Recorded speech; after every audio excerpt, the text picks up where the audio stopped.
Hi. And guess what we're going to talk about today?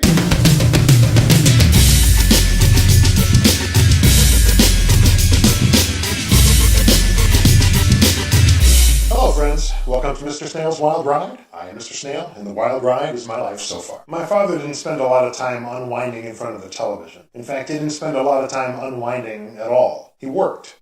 He worked 7 to 7 Monday through Friday, and after he got home from work after supper, he worked some more in his office. In fact, he worked until well after my mother and I went to sleep. I'm pretty sure he was on the autism spectrum, but in any case, he was an introvert. He didn't watch sports, so I didn't watch sports. I was an only child, so I didn't have any older siblings that watched or played sports or anything like that. So sports were totally not a part of my life growing up. I had asthma as a kid, so I didn't really do a lot of sports and things like that in my free time, which meant that in school I was often picked last for teams in gym class and things like that. It was very demotivating, which meant that I didn't really pick up any steam in my free time, which of course meant I didn't gain any skill, so I was still picked last, and on and on. It was a vicious cycle. So that meant that I was pretty much just left with my imagination and my brain. Now, I'm not saying that people that are interested in sports are unimaginative or not creative or not intelligent or anything like that. I'm just saying that in terms of the social circle, that piece of the pie was missing for me. And so I filled that time with my brain, by myself. Now, I have to hit pause here for a second. There's something I need to touch on. It's a very key component of Asperger syndrome. It's the idea of a person's special interest. And it's just what it sounds like. It's a very focused, very narrow area of preoccupation. A person may collect vast amounts of information around a single topic. Really, it's our preferred activity above everything else. If you get us talking about it, we bring this really intense focus to it. We can talk about it indefinitely, long beyond a neurotypical's ability to listen, certainly. This goes beyond it being just a favorite thing or a hobby. You really could easily describe it as an obsession, but it's a lot more than that, really. It's a source of comfort. Engaging with it is restorative. It makes us feel safe. You have to understand that the world doesn't make any sense to a person on the spectrum. It's chaotic, it's arbitrary, it's very confusing. A repetitive, focused, organized engagement in something that we like, it brings us some order and peace, at least. Okay, so for various reasons, many neurotypical kids track and follow various elements of sports. Who their favorite players are, what certain skills and abilities different players have, who's on what team, who gets traded and moves up the ranks or down the ranks, who gets injured, who was on a certain team or gets moved to an opposing team. They debate with other people about rivalries and who's better and who's not better. They play fantasy versions of some of the teams and they assemble their own team. And they collect memorabilia, magazines and cards and balls, signed balls in those little cubes, Little League trophies if they play the sports themselves, on and on. Because of my background, my special interest was not sports. My special interest was superheroes. Because my interest was superheroes, I tracked all sorts of data, and there's tons to be had. Who my favorite heroes and villains were, and what certain powers and abilities they all had, who was on what super team, who would join and leave certain teams, and who would move up to become like the leaders, and sometimes some people would get kicked out, who would get captured and who would get killed. Somebody would be on a favorite team, would leave and go solo, or sometimes a good guy would become a bad guy, or a bad guy would become a good guy. Sometimes I'd get in discussions with other fans and we talk about certain heroes were better than other heroes, or sometimes we play fantasy versions like role-playing games where we make up our own superheroes and we play our own like fantasy teams. Oh, and of course I collected memorabilia, comic books, and tons of action figures, lots and lots of action figures and posters, and I drew my own comics, and now of course as an adult, movies. So you can see how completely different from sports memorabilia it is.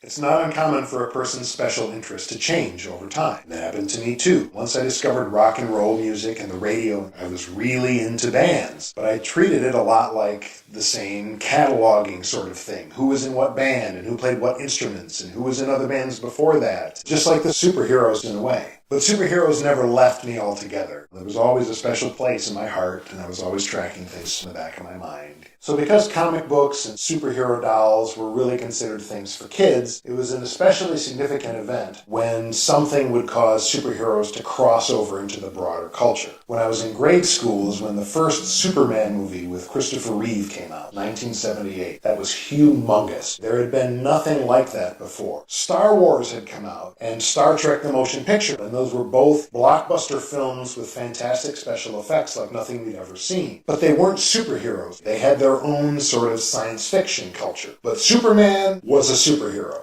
We believed he could fly. And then it wasn't really until I was in college when Tim Burton's Batman movies came out. The first one was in 1989. And again, very significant. Another big turn, big, huge pop culture explosion. Also very exciting. But the year 2000 is when things really blew apart for me. It was the year the first X-Men movie came out. I was beside myself because finally special effects and CGI had advanced to the point where they were believable enough and affordable enough. Superhero movies were finally feasible for real. They weren't going to cost a ton of money the way the Superman films did, and they could be good. Plus, I loved the X-Men. I took Superman and Batman because it was something, but I was never really a huge fan of either of those characters. But the X-Men, I loved the X-Men when I was in high school. And then 2 years later came the first Spider-Man movie with Tobey Maguire. And I was a huge Spider-Man fan when I was a kid. And that movie was fantastic, and the effects were fantastic. And then just another year later, the very first Hulk movie. I was a huge Hulk fan. I was going crazy. Now, the thing that I loved about all of these characters, my whole life really, was how flawed and human they were. Now, when I was a kid, I wouldn't have put it that way. I didn't even understand what that meant. I just knew that they felt right. As one might figure out, I really identified with Peter Parker, of course. He struggled at school trying to fit in. He was a wallflower. The jocks picked on him, could never get the girl. He was constantly having to juggle all of his responsibilities. His responsibility to his Aunt May, his responsibility to do well at school. He didn't really have a lot of money. You know, it's become kind of a joke or a cliche now. With great power comes great responsibility. But it's still really true. You know, when his Uncle Ben told him that, and he'd been abusing his newfound abilities for his own personal gain, you know, that really hit home for him. And then that just became another responsibility that he had to juggle in the very overwhelming pile. A lot of people forget because the actors that have portrayed Peter Parker in these recent movies, you know, have been guys in their 20s and 30s, but he's a high school kid. He's a kid. He's a teenager. Can you imagine any of us when we were in high school having those kinds of responsibilities thrust upon us and trying to grapple with that? What a nightmare. And then Bruce Banner, who became the Hulk. Talk about the ultimate revenge fantasy. He was another guy who was smart and not especially athletic. This is a sense of theme here. When he got in a pinch, when people pushed him too far and he got angry, he finally could do something about it. You know, I constantly felt out of control, angry and frustrated, and would want to smash things. And I had anger management issues and did break things, or a lot of times I wouldn't smash stuff or punch somebody because I would get in trouble. There was always these consequences, you know. But Bruce Banner was, in a way, always absolved of getting in trouble. He was absolved of guilt because he couldn't help it. When he became the Hulk, he was not in control of the situation. And the Hulk could smash with impunity. He was invulnerable, and nobody would mess with him when he was the Hulk. So in a way, it was kind of the best of both worlds. You could smash all you wanted, and it wasn't really your fault, really. And then there's the X-Men, you know. The X-Men were also outcasts. They were constantly having to hide their true selves when they would go out amongst the normal people. They were compensated with these amazing powers, but they were always ridiculed and feared for these amazing powers. Some of them couldn't hide their true selves very well, and none of them could hide their true selves indefinitely. And so they always inevitably became outcasts. And the only thing that they could do is hang out with each other. In the early years of high school, I just really hung out with like the other gamers, many of whom did not even go to my high school. All of us dorks, at least, were dorks together and didn't have to worry about fitting in. For years and years, I'd always wished that I had some kind of compensation for my outcastness. Although it's disappointing, if we lived in a world where superheroes were possible, the truth is that would mean that supervillains would be possible too. And the evil that we have, in all their shapes and forms, are already horrifying enough. Everybody always wants to be the boot, and nobody wants to be the ant. So maybe it's just as well the way things are. I can't believe I just said that.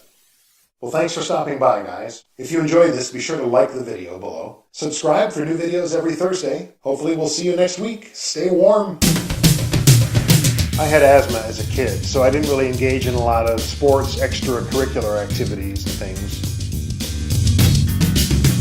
I would have debates and arguments about the merits of certain heroes and why they were more powerful than other heroes with other people. Other heroes with other people. What does that even mean? Who was on what teams, super teams, super villains. Superheroes would cross over into the greater culture. Damn it. It was a really significant event when something would adjust his glasses. Nothing had ever happened like that before. The way that they were their own, how I wanted to smash. Even though the movies depicted him, as an adult, such as. So I don't think we need any villains that are more than that.